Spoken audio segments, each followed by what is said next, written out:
দুদিন আগে আমার মেয়ে স্কুল থেকে বাড়ি ফিরে এসে বলেছিল, মা স্কুলের আন্টিরা বলেছে কালকে তুলো আর আঠা নিয়ে যেতে।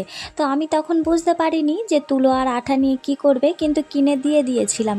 আর কালকে যখন পড়ে বাড়ি এসেছে রাতে, ওরা আমি পড়তে বসাই যখন, তখন স্কুলের বই খাতা আবার পড়া পড়তে যাই যেখানে টিউশনি, সেখানকার বই খাতা সমস্ত কিছু চেক করে দেখি যে কি পারলো না পারলো, ওরা কি করালো স্কুলে টিউশনিতে, ঠিকঠাক করালো কি না। তো কালকে বইটা খুলে দেখছি যে তুলোটা আর আঠাটা নিয়ে ওর স্কুলে বসিয়ে ওখানে হাতের কাজ করিয়েছে। বেশ সুন্দরই করেছে, ছেলে মানুষ যতটুকুই করেছে আমার তো খুব ভালো লেগেছে।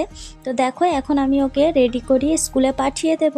হ্যালো এভরিওয়ান, কেমন আছো তোমরা সবাই? আশা করি সবাই খুব ভালো আছো। সাদিয়ার ডায়েরির নতুন আরও একটি ভিডিওতে তোমাদের সবাইকে স্বাগত জানাই। মেয়েকে স্কুলে পাঠিয়ে দিয়েছি আর ছেলেকে আমার শাশুড়ি মায়ের হাতে দিয়ে এসেছি। একটুখানি আমার শাশুড়ি মা দেখবে আর এদিকে আমি কাজকর্ম সমস্ত কিছু গুছিয়ে নেব।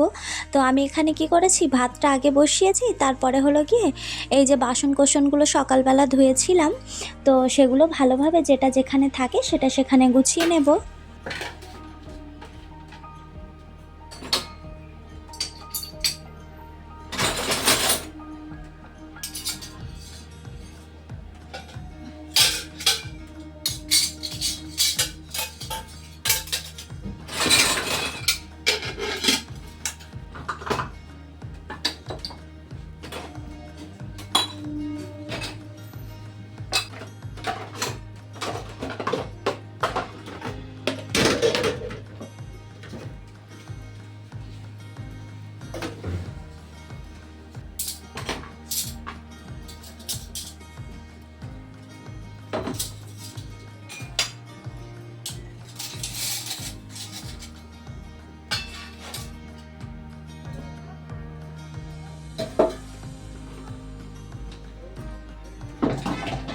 আর এখানে আছে কয়েকটা কাঁচের কাপ আর ট্রে।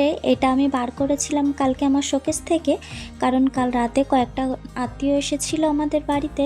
তো চলো এখন আমি এটা ভালোভাবে গুছিয়ে নেব। আর শোকেসের কাছে এসেছি যখন কাপ কটা তুলবো বলে, তো তখন দেখছি যে এই জায়গাটার পুরো অবস্থা খারাপ করেছে। আর এটা করেছে আমার ছেলে আর আমার মেয়ে। ওরা, আমি যতই গোছাতে চাই ওরা ততই অগোছালো করতে চায়।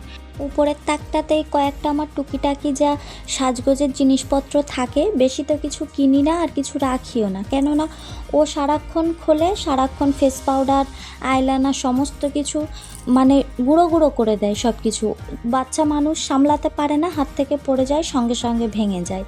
তো ওই জন্য করে আমি কি করেছি, আর ততটা কিছু কিনিও না, আর কোনো সাজগোজের জিনিস তেমনভাবে ব্যবহারও করি না।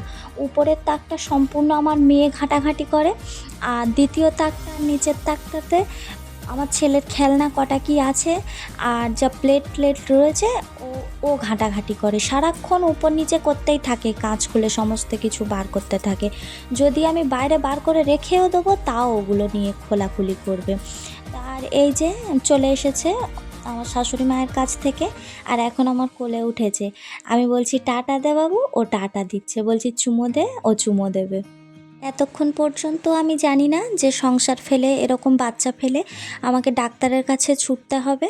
তো এখানে আমি আমার চুড়িদার পায়জামা বার করে নিয়েছি, যেগুলো এখন আমি পরে রেডি হয়ে নেব।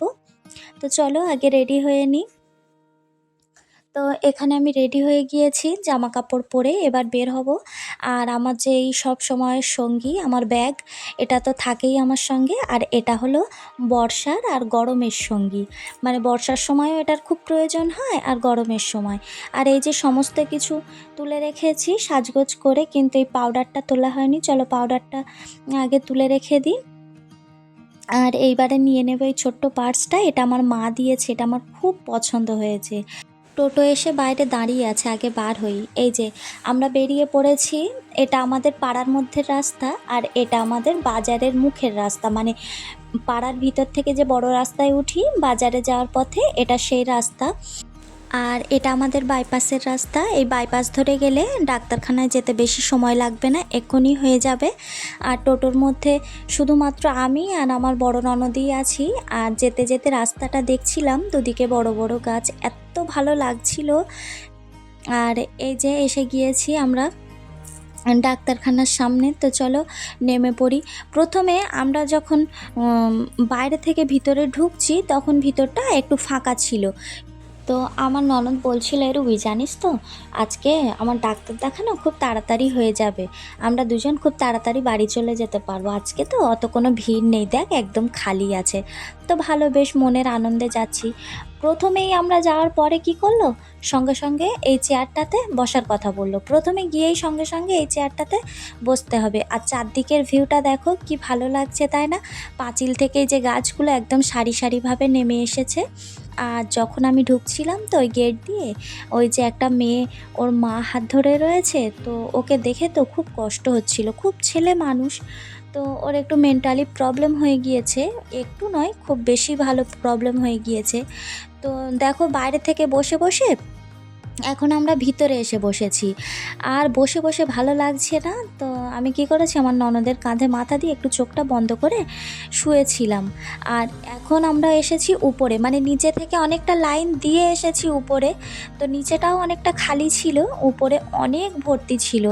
আর 3 ঘন্টা বসার পরে আমি বাইরে এসে একটা কেক আর একটা কুরকুরে কিনে নিয়ে গিয়েছিলাম। আর এখন বাজছে 5টা, আর এখন আমাদের দুজনের সবে হয়েছে, আর আমরা গেটের দিকে আসছি। আর এটা যে ওদের ডাক্তারখানা ভিতরের দিকে একটু ছিল, তো ভিতরের রাস্তা এটা। টোটোওয়ালাকে ফোন করেছিলাম, বললো তোমরা একটুখানি হেঁটে বাইরের দিকে এসো, আমি বড় রাস্তার কাছে আছি, এক্ষুনি পৌঁছে যাব। তো আমরা ভিতরের রাস্তাটুকু একটু হেঁটে আর এই বড় রাস্তার ধারে এসে দাঁড়িয়েছি।